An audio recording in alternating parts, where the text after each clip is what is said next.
రోజుల్లో చాలామంది దేవుని సన్నిధికి దూరం అయిపోతున్నాం. దేవుని ప్రేమ తెలుసు, దేవుడు మన కోసం ఏం చేశాడో తెలుసు, అయినప్పటికీ దేవుని సన్నిధికి దూరం అయిపోతున్నాం.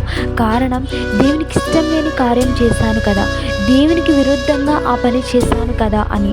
అయితే మన పాపములను మనం ఒప్పుకుని ఎడల ఆయన నమ్మదగిన వాడును నీతిమంతుడును గనుక మన పాపములను క్షమించి సమస్త దుర్నీతి నుండి మనల్ని పవిత్రులుగా చేయును. మన పాపాలు ఆయన సన్నిధిలో ఒప్పుకున్నప్పుడు ఆయనను మనం పవిత్రులుగా చేస్తాడు. దావీదును మనం చూసుకుంటే, నాతాను ప్రవక్త వచ్చి హెచ్చరించినప్పుడు దావీదు దేవునికి భయపడ్డాడు, దేవుని సన్నిధిలో ఏడ్చాడు, కన్నీళ్లు విడిచి ప్రార్థన చేశాడు. ఆయన పాపాలు క్షమించబడ్డాయి. సమస్త దుర్నీతి నుండి దావీదును పవిత్రులుగా చేశాడు. అలాగే నీవు నేను కూడా రక్షణ పొంది ఉండి కూడా దేవునికి ఇష్టం లేని కార్యం చేశాను కదా అని బాధపడుచున్నావా? అయితే మన పాపాలు ఎప్పుడైతే దేవుని సన్నిధిలో ఒప్పుకుంటామో, ఆయన వాక్యం ద్వారా మనల్ని గద్దించినప్పుడు మన పాపాలు ఆయన సన్నిధిలో ఒప్పుకుంటామో దేవుడు మనల్ని పవిత్రులుగా చేస్తాడు. అయితే దేవుడు సెలవిస్తున్న మాట, నీతిమంతుడు 7 మారులు పడినను తిరిగి లేచును.